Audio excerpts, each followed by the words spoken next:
une question de Pauline. Vous annoncez vouloir revenir sur la loi de transition énergétique et donc sur l'objectif qu'elle comporte de 50% de nucléaire en 2025. Quels sont à la place vos objectifs précis en matière de transition énergétique, énergie renouvelable et nucléaire? Pourquoi je suis hostile à ça? Parce qu'on ne peut pas d'un côté dire, comme avant, il y a un problème de réchauffement climatique et de gaz à effet de serre. On ne peut pas dire notre planète menace d'explosion et prendre la mesure qui enlèvera l'atout de la France pour éviter les gaz à effet de serre. C'est complètement aberrant. Je regardais les chiffres avant de venir. Nous émettons 2 fois moins que l'Allemagne et 3 fois moins que les États-Unis, à la louche, par habitant. Bon, grâce au nucléaire. Alors, les écologistes sont très sympathiques, mais il y a une incohérence. Moi, je voudrais savoir quelles sont la priorité. Si la priorité, c'est d'ouvrir des centrales au charbon, comme en Allemagne, qui a été une grande réussite, ils ont augmenté en 10 ans. Ils sont passés de 9,56 à 10. Ils ont augmenté leur émission de gaz à effet de serre. Factuellement, la part du charbon diminue en Allemagne. En attendant, ils ont augmenté. Ils ont augmenté. Et la France a diminué. Oui, non, c'est la réalité. Ils ont augmenté. Les États-Unis. Quels sont vos objectifs donc, du coup? Mes objectifs, 100% nucléaire? pour moi, non, pas du tout. Mes objectifs, c'est le gaz à effet de serre, la pollution, réduire les pollutions, et dans ce mix énergétique, dire le nucléaire est le grand méchant loup est une aberration. Il faut augmenter la part des énergies renouvelables.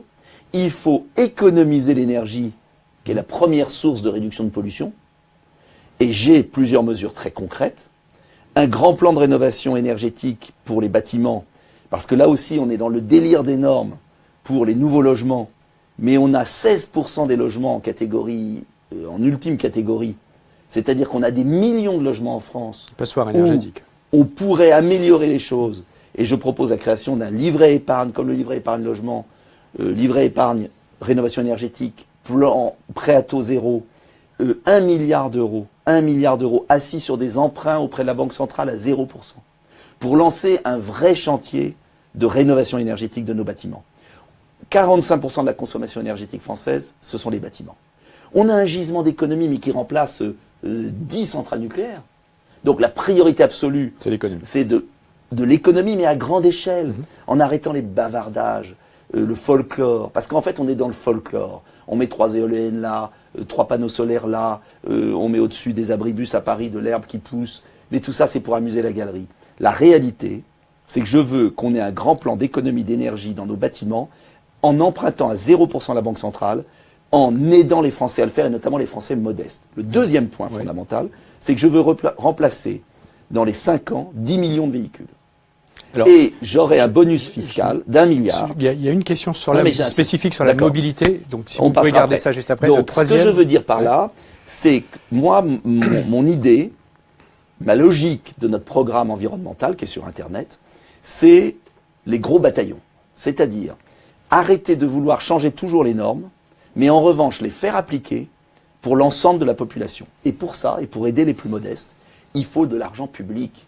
Il faut des mécanismes incitatifs. Il faut changer d'échelle. Alors, justement, l'argent public. Je suis le seul à proposer un effort aussi important en milliards d'euros pour changer d'échelle. Alors, l'argent public, et ça on y vient il vaut avec mieux la prêter question... à 0% aux Français, à 0%, aux Français plutôt qu'aux banques. Qu'on comprenne bien. Ça veut dire un changement radical de politique de la Banque centrale. Quand vous dites adossé à la Banque centrale, ce que vous avez en tête, c'est la Banque de France. Oui, tout à fait. Donc ça inclut de fait une sortie de l'euro. Non, parce qu'actuellement, personne ne le sait, la Banque de France, au nom de la Banque centrale européenne, prête 180 milliards par an à 0% aux banques privées. C'est délirant. Et après, on emprunte aux banques privées pour financer l'État. Eh bien moi, je casse ce mécanisme, je reviens sur la loi de 73, et c'est une révolution financière. Je ne passe plus par les banques privées. En revanche, les grands objectifs nationaux, et à ce titre, la transition énergétique, je l'adosse à un financement à 0% pour qu'on avance. Dernier point sur le nucléaire pour répondre.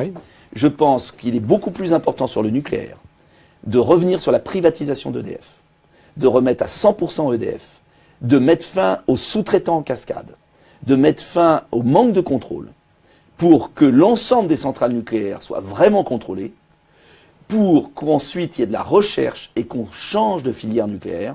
Et notamment, je voudrais qu'on ait une vraie recherche sur le thorium qui présente beaucoup moins de risques en matière de déchets.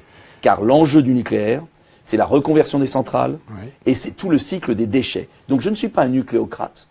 Je dis simplement que c'est pas en disant on va fermer Fessenheim qu'on va régler le problème du nucléaire. Alors, C'est en ayant une si vraie vous me politique permettez à de long poser terme. quelques Tout à questions fait. pour Je suis trop essayer bavard. non, pas du tout, Mais c'est parce que je suis juste pour passionné par préciser. cette affaire. Et à juste titre, puisque vous remplacez la loi transition, Oui. vous la remplacez en termes de chiffres. Hein, on a bien compris la Oui. logique qui était derrière. En termes de chiffres, vous fixez des objectifs Oui. renouvelables, vous fixez des objectifs nucléaires.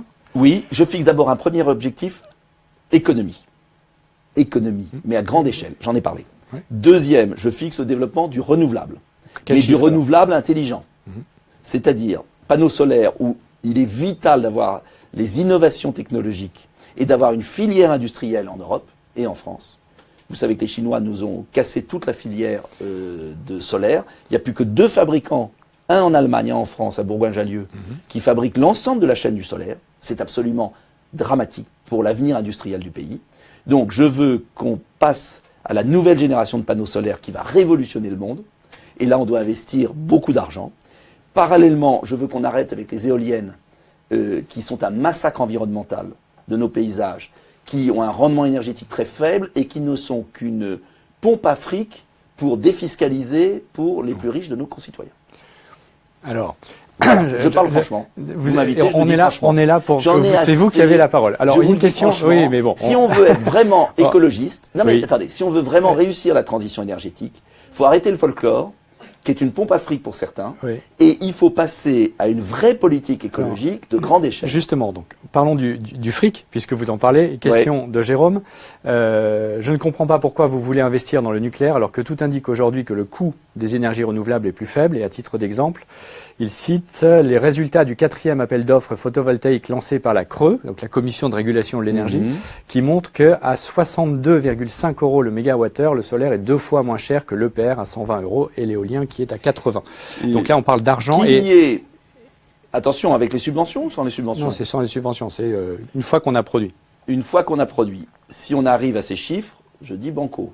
Mais j'attends de les voir. Mais c'est pas, ils Et sont vus. j'attends de puisque voir c'est le rendement énergétique derrière. C'est la CRE, donc la, Oui, la CRE, Commission de régulation en de attendant, l'énergie. on met 8 milliards sur la taxe sur l'électricité. Et il y a une partie de ces 8 milliards, vous savez, qui vont vers des filières de renouvelables qui n'apportent pas grand-chose au pays. Donc Alors, oui aux renouvelables, si on me prouve réellement qu'il a un rendement énergétique, le thermique solaire est très bon, on pourrait le renforcer terriblement. Sur les centrales solaires et les centrales éoliennes, je suis beaucoup plus sceptique. Et je voudrais qu'on fasse un vrai bilan précis, notamment sur les utilisations des éoliennes. Alors, mais on pour va pas finir, discuter là-dessus. absolument. L'enjeu, c'est quoi? Économie, saut technologique pour les renouvelables, en ayant la pertinence des choix, et évolution du nucléaire pour qu'il soit mieux surveillé et qu'on passe à une nouvelle génération. Je ne pense pas qu'on se passera du nucléaire, et je pense qu'il faut un ensemble. En revanche, qu'à terme, le nucléaire diminue, ça ne me choque pas du tout, à la condition qu'il ne soit pas remplacé par des centrales à charbon, comme en Allemagne ou en Pologne. Ce qui n'est pas le plan français actuel, bien évidemment. Je le sais. Alors, mais en revanche, on a la pollution aurait de l'Allemagne et de la Pologne qui vient sur nos villes. d'autres sujets. D'ailleurs, on a nous-mêmes sorti des chiffres montrant qu'il y avait plus de 1000 morts en France prématurées à cause de la pollution au Tout à charbon fait. ailleurs. Absolument. Tout à fait.